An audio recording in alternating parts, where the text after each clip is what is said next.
Hey guys, good evening and welcome to Devbhoomi career point. कैसे हैं आप लोग? आशा करता हूँ आप सभी लोग स्वस्थ होंगे, काफी अच्छी आपकी स्टडी चल रही होगी। तो देखिए, आज है सामान्य हिंदी टेस्ट सीरीज पार्ट 97। आज मैंने क्लास आपको डायरेक्ट लाइव नहीं दी है, ये क्लास प्रीमियर के तौर पे चलेगी। दोस्तों, उसका रीजन मैं आपको बता चुका हूँ। आजकल लगातार लाइट कटौती हो रही है, जिसकी वजह से जो वाईफाई है वो कनेक्शन कट जाता है और लाइव क्लास बीच में क्या हो जाती है, स्टक हो जाती है। इसलिए मैंने सोचा कि अभी कुछ दिन तक, जब तक ये प्रॉब्लम सॉल्व नहीं हो जाता, तब तक आपको ऐसे ही प्रीमियर दिया जाएगा रोज क्लास का, और आप अच्छे से उसको अटेम्प्ट कर पाएंगे। लेकिन जो टेस्ट सीरीज का क्रम है वो बंद नहीं होगा, यानी कि जो हमारा कमिटमेंट है वो लगातार चलते रहेगा। मंडे टू सैटरडे आपको टेस्ट का प्रॉमिस किया मैंने, लगातार कोशिश करूंगा। अगर ज्यादा ही कोई अर्जेंसी हो गई तो तब अलग बात है, नहीं तो मैं हर दिन अपना वादा पूरा करने की कोशिश करूंगा, ताकि एग्जाम में आप अच्छे से एग्जाम को कवर कर पाए और साथ ही अपना सिलेक्शन ले पाए आने वाले एग्जाम में। ठीक है, तो चलिए आज इसी क्रम में देखेंगे सामान्य हिंदी 97। बहुत अच्छे क्वेश्चन इसमें रखे गए हैं, और इसमें अगर आप 15 प्लस स्कोर करते हैं तो मान के चलिए बहुत अच्छी आपकी तैयारी चल रही है।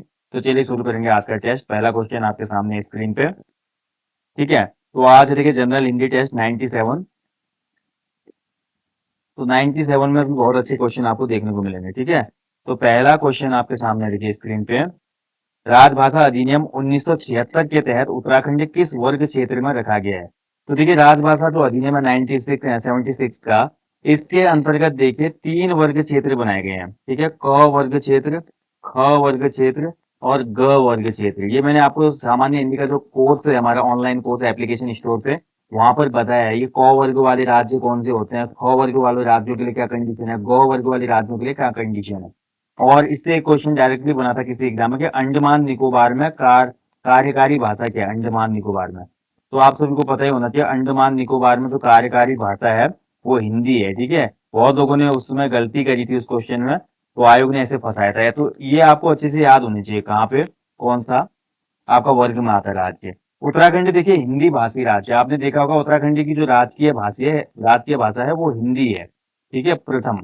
और द्वितीय जो राजकीय भाषा है उत्तराखंड की वो संस्कृत है। उससे कोई फर्क नहीं पड़ता कि द्वितीय राजभाषा क्या है, लेकिन प्राथमिक जो राजभाषा है वो देखी जाती है तो हिंदी हमारी उत्तराखंड की राजभाषा है। हिंदी हमारे देश की भी राजभाषा है, ना कि राष्ट्रभाषा। तो इसलिए हिंदी प्रदेश जितने भी होते हैं वो क वर्ग वाले क्षेत्रों में रखे जाते हैं, यानी कि ऑप्शन इसमें हो जाएगा, ऑप्शन सी राइट आंसर हो जाएगा। ठीक है, तो उत्तराखंड है क वर्ग का क्षेत्र। ठीक है, चलिए आगे बढ़ते हैं नेक्स्ट क्वेश्चन की तरफ। मात्रा के आधार पर स्वरों के कितने भेद हैं? देखिए बहुत अच्छा क्वेश्चन है। तो मात्रा के आधार पर स्वरों के होते हैं कितने भेद? चलिए बताइए आप लोग। ठीक है, थोड़ा कमेंट करने का भी मैं टाइम दूंगा आपको। तो इसका राइट आंसर देखिए, मात्रा के आधार पर स्वरों के भेद हैं आपके 3। ठीक है, ऑप्शन ए राइट आंसर जाएगा इसमें। स्वरों के 3 भेद होते हैं। पहला होता है ह्रस्व स्वर, ह्रस्व मतलब छोटे बिना मात्रा का। इसके बाद होता है दीर्घ स्वर। ठीक है, दीर्घ स्वर। और लास्ट होता है हमारा प्लुत स्वर। प्लुत स्वर भी एक भेद है, जैसे ओम बोलते हैं हम। ठीक है, इसमें लंबे समय तक हम होल्ड रखते हैं ना, तो ये प्लुत स्वर होते हैं ऐसे प्रकार से, ओम। और ह्रस्व स्वर में हमारे छोटे स्वर आ जाते हैं, जैसे कि अ हो गई, अ के साथ हमारी छोटी ई, छोटा ऊ। ठीक है, ये ह्रस्व स्वर है। दीर्घ स्वर में आ, बड़ी ई, बड़ा ऊ, तो सभी दीर्घ स्वर में रखे जाते हैं। ठीक है, चलिए आगे बढ़ते हैं अगले क्वेश्चन की तरफ। तो 3 होते हैं, ठीक है, मात्रा के आधार पर। अगला क्वेश्चन है, इनमें से तालव्य ऊष्म महाप्राण ध्वनि कौन सी होगी? तो देखिए, तालव्य भी और ऊष्म महाप्राण ध्वनि इनमें से कौन सी है बताना आपने। ठीक है, तो राइट आंसर हो जाएगा देखिए इसका। आपको देखिए वर्णमाला के भेद मैंने बताया, वर्णमाला में कैसे आपको पता करना है तालव्य कौन सा है, ऊष्म कौन सा है, महाप्राण क्या है, अल्प प्राण क्या है। एक बार अच्छे से देखना पड़ता है, इसको समझना पड़ता है। ठीक है, तो इसमें जो हमारा स्व है, ठीक है, जो हमारा स होता है, ये हमारा होता है ऊष्म महाप्राण ध्वनि। ठीक है, चलिए आगे बढ़ते हैं। सरकारी आदेश के कितने प्रकार होते हैं? देखिए लेटर राइटिंग से क्वेश्चन आ गया है, पत्र लेखन से क्वेश्चन आया है। यहाँ पे बताना है आपने, जो हमारे सरकारी सरकारी आदेश होता है सरकारी पत्र के अंतर्गत, ये कितने प्रकार के होते हैं? ठीक है, सरकारी आदेश। तो इसका सही उत्तर है चौथे क्वेश्चन का, सरकारी आदेश होते हैं हमारे कितने, 2 प्रकार के। ठीक है, वेरी इंपॉर्टेंट क्वेश्चन है, अच्छे से याद कर लेना। 2 प्रकार के होते हैं सरकारी आदेश। पहला होता है सामान्य आदेश, सामान्य आदेश, और दूसरा होता है हमारा कार्यालय आदेश। ठीक है, सामान्य आदेश और कार्यालय आदेश दोनों नोट कर लेना। चलिए आगे बढ़ते हैं हम। भाषा की पूर्ण सार्थक इकाई क्या होती है? तो देखिए, कोई भी हम भाषा बोलते हैं, लैंग्वेज बोलते हैं, हिंदी है, तमिल है, संस्कृत है, बंगला है, कोई भी भाषा है, उसकी जो पूर्ण सार्थक इकाई होगी वो क्या मानी जाती है, ठीक है। तो ये होती है हमारी राइट आंसर हो जाएगा इस क्वेश्चन का ऑप्शन सार्थक। पूर्ण पूछ रहा है, ठीक है, ये नहीं पूछ रहा कि सबसे छोटी क्या है, यहाँ पे छोटी नहीं पूछ रहा है, देखिए छोटी से होता तो फिर हमारा वर्ण में आ जाता है, वर्ण जो होता है वो भाषा की सबसे छोटी इकाई होती है, लेकिन यहाँ पर पूर्ण सार्थक इकाई पूछ रहा है, क्वेश्चन घुमा दिया। देखिए कंप्लीटली जो हमारी सार्थक इकाई होती है भाषा की वो होती है वाक्य, क्योंकि वाक्य बोला जाएगा किसी भी भाषा में तभी तो पूर्ण सार्थकता आएगी ना, तब पता चलेगा कि क्या बोल रहा है वो, ठीक है।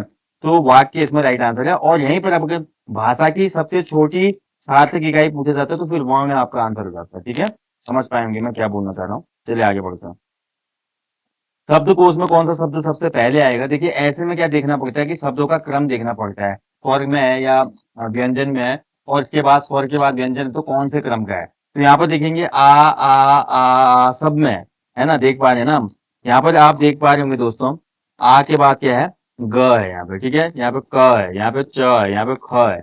तो यहाँ पर देखा जाए तो यहाँ पे लेकिन ये आ क र है, ठीक है, लेकिन यहाँ पे सबसे पहले आएगा इस हिसाब से इसमें आंख। इसकी भी टर्म कंडीशन होती है, एक बार मैं अलग टॉपिक आपको करवा दूंगा, शायद यूट्यूब पर मैंने आज तक नहीं करवाया। ये जो राइट आंसर होगा इसका आंख होगा, ऑप्शन डी इसमें सबसे पहले आएगा, ठीक है। इस टॉपिक को मैं करवाऊंगा तब समझ पाएंगे आप। चलिए अगले क्वेश्चन की तरफ बढ़ते हैं। अगला क्वेश्चन देखिए, पोस्टमैन किस भाषा का शब्द है, बहुत अच्छा क्वेश्चन है। पोस्टमैन, पोस्टमैन का मतलब तो पता ही होगा ना सबको, डाकिया, ठीक है। तो पोस्टमैन देखिए केवल अंग्रेजी भाषा का शब्द है, ठीक है, ये मतलब पूरा का पूरा अंग्रेजी भाषा का शब्द है, कोई डाउट नहीं है इसमें। देखिए पोस्टमैन आप देखिए लिख के, ठीक है, इसमें कोई भी विदेशी भाषा नहीं आने, केवल ब्रिटिश मतलब बोल देखिए अंग्रेजी भाषा का शब्द है, ठीक है, पोस्टमैन। संकर शब्द आपको बताया मैंने, दो भाषाओं के मेल से बने शब्द संकर कहलाते हैं। पुर्तगाली शब्द के कुछ एग्जाम्पल है, पपीता हो गया, ठीक है, कई बार बनता है एग्जाम में, और आलू हो गया, ये भी पुर्तगाली शब्द है। और ऐसे फ्रांसीसी शब्द भी पूछा था, फ्रांसीसी में पूछा था लास्ट टाइम एक शब्द रिपोर्टाज, ठीक है, रिपोर्टाज, रिपोर्टाज जो फ्रांसीसी होते हैं। तो पोस्टमैन है अंग्रेजी शब्द, ठीक है। चलिए अगला क्वेश्चन है, सुमित्रा नंदन पंत ने निम्न में से किस एक पत्रिका का संपादन किया था। तो कौन सी पत्रिका थी दिए गए विकल्पों में जिसका संपादन पंत जी ने किया था। एंड राइट आंसर इस क्वेश्चन का है, इस क्वेश्चन का सही आंसर हो जाएगा ऑप्शन है रूपाब नामक पत्रिका, ठीक है। रूपाब पत्रिका का संपादन किया था पंत जी ने। पंत जी पहले कवि थे जिनको ज्ञानपीठ मिला था, ठीक है, पंत जी पहले कवि थे हिंदी जगत में जिनको ज्ञानपीठ मिला था 1968 में, ठीक है, ये भी ध्यान रखना आपने। और ज्ञानपीठ कौन सी रचना के लिए मिला इनको, चिदम्बरा, कई बार क्वेश्चन बनता है चिदम्बरा। इनका जन्म कहाँ पे हुआ था, कौसानी में हुआ था सन 1900 में, ठीक है। इनके घर पे आज कवि सम्मेलन होता है आज भी, ठीक है, वहां पे इनकी जन्म तिथि पे। डेल्जस को प्रेम और सौंदर्य का कवि माना जाता है, इनमें से कौन सा है भैया जिसको प्रेम और सौंदर्य का कवि मानते हैं। तो इसका राइट आंसर है, देखिए बहुत ध्यान से देखना आपने, मुक्ति बोध की कविताएं तो आपको एक अलग ही लेवल की मिलेंगी, एक एक्सट्रीम लेवल की कविताएं होती हो, ठीक है, बहुत ही मतलब गहराई वाली कविताएं होती है। प्रेमचंद की बात करें तो कविताओं से ज्यादा संबंध रहा नहीं है इनका। निराला जी और जयशंकर प्रसाद जी में से आपको चुनना था। निराला जी का भी जो हमारा वे ऑफ राइटिंग था कविताओं का वो अलग टाइप का था, जबकि प्रसाद जी की जो रचनाएं थी बहुत ज्यादा क्लोज थी वो प्रेम और सौंदर्य की, ठीक है। तो राइट आंसर देगा ऑप्शन सी इसका, जयशंकर प्रसाद इसमें राइट आंसर है। मनोहर श्याम जोशी कृत क्या हाल है चीन के, इस विधा की रचना है। देखिए ऐसे भी क्वेश्चन बनाता है यूपी ट्रिपल एस आजकल, अब वो जमाना चले गया भैया, सीधे रचनाएं पूछता था, बहुत कम आते हैं ऐसे क्वेश्चन। आजकल रचनाओं की विधा पूछ ली जाती है, कवि से संबंधित ऐसा महत्वपूर्ण फैक्ट पूछे जाते हैं जो छुपा हुआ रहता है एनसीईआरटी की किताबों में, और ज्यादा ध्यान नहीं देते बच्चे इस पर, ऐसे क्वेश्चन बनता है। मनोहर श्याम जोशी जी को हम जानते हैं दोस्तों, इन्होंने सबसे फेमस और पहला जो धारावाहिक था, ठीक है, दूरदर्शन का हम लोग, उसका लेखन किया था इन्होंने, ठीक है। हम लोग 1984 में आया था, दूरदर्शन पर प्रसारित हुआ था, और इसका लेखन का कार्य किया था इन्होंने, ठीक है, पटकथा लेखन की थी। लेकिन इसका डायरेक्शन मैंने आपको बताया था, हम लोग का डायरेक्शन पी कुमार वासुदेव ने किया था, ना कि इन्होंने। तो श्याम जोशी जी को किस्सा को भी कहा जाता है, बहुत सी इनकी रचनाएं हैं, ठीक है, बोरीवली से बोरी बंदर तक बहुत सी रचनाएं मैंने इनकी करवाई कवि परिचय में। क्या हाल है चीन के, जो इनकी रचना है वो यात्रा संस्मरण है। यात्रा संस्मरण का मतलब होता है कोई भी कवि या जो लेखक था उसने जो यात्रा की उसके दौरान उसने क्या क्या महसूस किया और क्या क्या अनुभव रहे, उन सभी को पिरोकर एक रचना प्रस्तुत करना ही कहलाती है यात्रा स्मरण संस्मरण, ठीक है। जैसे ब्लॉग मान लो, आज की डेट में यूट्यूब में ब्लॉग देखते हैं ना आप, कितने भी ब्लॉगर हैं वो यात्रा संस्मरण ही तो बनाते हैं। अगर देखिए इनमें से विवरण चिन्ह कौन सा है, देखिए हिंदी में जो चिन्ह होते हैं इनको आपको अच्छे से याद होना चाहिए, ठीक है। विवरण चिन्ह क्या होता है, योजक चिन्ह क्या होता है, तुल्यता सूचक चिन्ह क्या होता है। ये चिन्ह वाला जो हमारा, सबसे पहले तो चिन्ह कैसे लिखा जाता है शुद्ध, ऐसे देखिए चिन्ह ऐसा होता है शुद्ध। हम क्या करते हैं, बचपन से हमको ये सिखाया जा रहा है चिन्ह, ठीक है, ये गलत होता है, ठीक है, फॉर्मेट चिन्ह ये गलत होता है, चिन्ह होता है कभी भी हो, ये सही है। या ऐसे भी आपको देखने को मिलेगा, कई बार देखने को मिलता हुआ, ची ह में ही नौ जुड़ा होता है यहाँ पे, ठीक है, ऐसे भी है। तो ये सही होता है, ये सही होता है, और ये वाला फॉर्मेट गलत होता है, ठीक है। तो इसमें विवरण चिन्ह की बात हो रही है तो ये हो जाएगा ऑप्शन सी, ठीक है। विवरण चिन्ह कौन सा हो जाएगा इसमें, ऑप्शन सी, ये ऐसा होता है विवरण चिन्ह, देखिए मैं बना के दिखाता हूँ आपको। ये होते हैं दो बिंदु टाइप के और बीच में डैश होता है, ये होता है विवरण चिन्ह, ठीक है। चलिए आगे बढ़ते हैं। उसका कद मुझसे बड़ा है, वाक्य में किसके प्रयोग संबंधी अशुद्धि है, देखिए बहुत अच्छा क्वेश्चन है। उसका कद मुझसे बड़ा है, ये वाक्य में एक अशुद्धि हुई है, आपको अशुद्धि पहचानिए वो कैसी अशुद्धि है, सर्वनाम संबंधी है, विशेषण संबंधी है, संज्ञा संबंधी है, वचन संबंधी है, बहुत अच्छा क्वेश्चन है, ठीक है। चलिए जल्दी बताइए, थोड़ा टाइम देता हूं मैं आपको इस क्वेश्चन के लिए। तो देखिए इसमें ध्यान से अगर आप देखेंगे दोस्तों, इस क्वेश्चन में साफ साफ पता चला कि उसका कद मुझसे बड़ा है नहीं होना चाहिए, उसका कद मुझसे लंबा है होना चाहिए, ठीक है। लंबा, लंबाई होती है ना, लंबाई कभी भी होती है, कद लंबाई से मेजर की जाती है। तो यहाँ पे लंबा यानी कि आपका लंबा क्या है, विशेषता बता रहा है किसी शब्द की, वाक्य की, तो यहाँ पे विशेषण संबंधी त्रुटि हुई है, इसमें ऑप्शन इसका राइट आंसर देगा, विशेषण संबंधी, ठीक है। चलिए आगे बढ़ते हैं अगले क्वेश्चन की तरफ। नेक्स्ट देखिए, बंधुत्व में कौन सी संज्ञा है, बंधुत्व, बंधुत्व में कौन सी संज्ञा है, तो बंधुत्व में हो जाएगी आपकी ऑप्शन ए भाववाचक संज्ञा, ठीक है, ऑप्शन ए इसमें राइट आंसर है, इसमें हो जाएगी भाववाचक संज्ञा। चलिए आगे बढ़ते हैं। इनमें से किस उपसर्ग का प्रयोग अधिकता और उल्लंघन के अर्थ में किया जाता है, कौन सा उपसर्ग है जिसका प्रयोग या तो अधिकता में दिखाते हैं या उल्लंघन में दिखाते हैं, ठीक है। तो ये हमारा उपसर्ग आपको पता है होना चाहिए क्या होते हैं। उपसर्ग वो शब्दांश होते हैं जो शब्द के प्रारंभ में जुड़ते हैं और उसका अर्थ बदल देते हैं, ठीक है। तो यहाँ पर देखिए जो हमारा उपसर्ग है जिससे उल्लंघन या अधिकता का बोध होता है वो हो जाता है अति, ठीक है, जैसे कि अति धन क्रमण, ठीक है, अति धन क्रमण क्या हो जाता है, अतिक्रमण, ठीक है, अतिक्रमण, अतिक्रमण क्या है, अधिकता है ना, अतिक्रमण कर दिया बोलते हैं जमीन पे किसी ने, ठीक है। और भी है, अभी मेरे को याद नहीं आ रहा है इसका, ठीक है। तो अधिकता और उल्लंघन के रूप में अति का यहाँ पे उपसर्ग का प्रयोग किया जाता है, ठीक है। उपसर्ग और प्रत्यय आपको बहुत अच्छे से पढ़ने हैं दोस्तों, क्योंकि यहाँ से क्वेश्चन बनता है, ठीक है। अधिकता में, उल्लंघन में तो अतिक्रमण हो गया, ठीक है, अधिकता में मेरे को याद आ गया अभी, अति धन अधिक, अति धन अधिक, अति धन अधिक बराबर क्या हो जाता है, अत्यधिक, क्या अत्यधिक। तो ये क्या कर रहा है, अधिकता का बोध करा रहा है ना, अत्यधिक जैसे बोलते हैं ना, वो अत्यधिक बलशाली है, वो अत्यधिक बोल सकते हैं कि मजबूत है, ठीक है। तो अति जो हमारा उपसर्ग है ये अधिकता और उल्लंघन के अर्थ में प्रयोग होता है हमेशा। जब शब्द की आवृत्ति रोचकता के लिए उसी अर्थ में प्रस्तुत होती है तो वहां पर कौन सा अलंकार होता है, बहुत अच्छा क्वेश्चन है। शब्द की जो आवृत्ति की जाती है ना, रोचकता के लिए की जाती है, केवल रोचकता मतलब इंटरेस्ट जगाने के लिए, ठीक है, मजा, फन के लिए, एक हिसाब से देखा जाए तो वहां पर होता है पुनरुक्ति प्रकाश अलंकार, ठीक है, पुनरुक्ति प्रकाश अलंकार, ऑप्शन ही हो जाएगा इसका। अगला देखिए, रित शब्द का विलोम शब्द क्या है, देखिए रित, रित पूछ रहा है, ये ध्यान रखेंगे, इसमें बहुत लोग कंफ्यूज हो जाते हैं, रित, रित का विलोम पूछ रहे हैं, ठीक है। तो रित का जो विलोम होता है वो होता है ऑप्शन डी, अनरित, ठीक है, ऑप्शन डी इसमें राइट आंसर है, अनरित। अब यहीं पे देखिए कंफ्यूजन क्या था, बहुत से लोग रिजु सोच रहे होंगे, ठीक है, रिजु, रिजु अलग है, देखिए रिजु का जो विलोम होता है वो वक्र होता है, रिजु का विलोम वक्र होता है, जबकि जो ये रित है, रित, रित का विलोम मैंने आपको बता दिया अनिर्त, ऑप्शन डी, ठीक है। रिजु का विलोम वक्र होता है, तो दोनों शब्द अलग अलग है, रित और रिजु, इनमें अंतर समझना एग्जाम में, नहीं तो गलत हो जाएगा क्वेश्चन। आवश्यकता से अधिक धन का त्याग करना वाक्यांश के लिए एक शब्द क्या होगा, देखिए जरूरत से ज्यादा धन का त्याग करना कहलाता है। ये अगर किसी ने जैन धर्म अच्छे से पढ़ा तो जैन धर्म में महावीर स्वामी ने ये बातें बताई हैं, ठीक है। तो महावीर स्वामी ने देखिए पांचवा महाव्रत जोड़ा था, इनको जैन धर्म में वो महाव्रत कहा जाता है, ठीक है। जैन धर्म में कितने महाव्रत हैं, तो जैन धर्म में 5 महाव्रत हैं, ठीक है, पहले 4 थे, महावीर स्वामी ने 5वां जोड़ा। सत्य, अहिंसा, ठीक है, सत्य, अहिंसा, अपरिग्रह, आस्ते, एंड लास्ट वन इज ब्रह्मचर्य, ठीक है, ये जैन धर्म के 5 महाव्रत हैं भाई।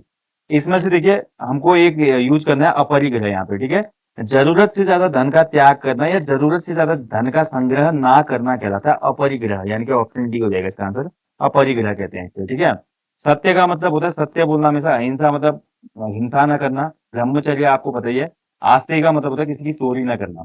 तो ये 5 महाव्रत जैन धर्म में बताए गए हैं, और यहाँ पर वाक्यांश के लिए जो राइट हो जाएगा ये हो जाएगा अपरिग्रह, ठीक है। गोटी बैठना मुहावरे का अर्थ क्या है, देखिए गोटी बैठना, ठीक है। बहुत से लोग आजकल खेलते हैं, एक मैं देखते रहता हूँ बच्चे आजकल गलत कर रहे हैं काफी, यूथ जो है एक ड्रीम 11 नामक एप्लीकेशन आती है क्रिकेट की, माई 11, ड्रीम 11, प्ले 11 सर्किल, क्या क्या पता नहीं अलाना फलाना एप्लीकेशन है। उस पे दिन भर टीम बनाते रहते हैं। बहुत रेयर चांसेस होते हैं कि कोई विनर निकल के आता है साल 2 साल में, जिसने 1 करोड़ रुपए जीते हों या 10 लाख रुपए जीते हों या 25 लाख। लेकिन वो पिछले 3-4 सालों से इतना पैसा लगा चुका होता है, ठीक है। उसी के जैसे लाखों करोड़ों लोग भी पैसा लगा रहे हैं, तो 25 लाख का अमाउंट भी बहुत कम है उस हिसाब से। ये कंपनीज कितना कमा रहे हैं आप सोच रहे होंगे, ठीक है। तो चलिए यहाँ पे मुहावरे का अर्थ इस एप्लीकेशन से था, तब मैंने बता दिया। कोई भी सट्टे वाली एप्लीकेशन होती है या कोई भी ऐसा काम करता है आदमी अप्रत्याशित, जहां पर अचानक से उसको लाभ हो जाता है, तो गोटी बैठना कहा जाता है, ठीक है। यानी कि युक्ति सफल होना। आज बढ़िया टीम बना दी मुंबई इंडियंस की और गोटी बैठ गई भैया, और ड्रीम 11 के टॉप 10 में आ गया और 10 लाख रुपए जीत गया मैं। दैट इज कॉल्ड गोटी बैठना, ठीक है। यानी कि युक्ति सफल हो जाना। चलिए आगे बढ़ते हैं, अगला क्वेश्चन है। कार्यालयी शब्द में पैक्ट का अर्थ क्या होता है, देखिए बहुत बार आपने पैक्ट शब्द सुना होगा, जैसे कि पूना पैक्ट हुआ था।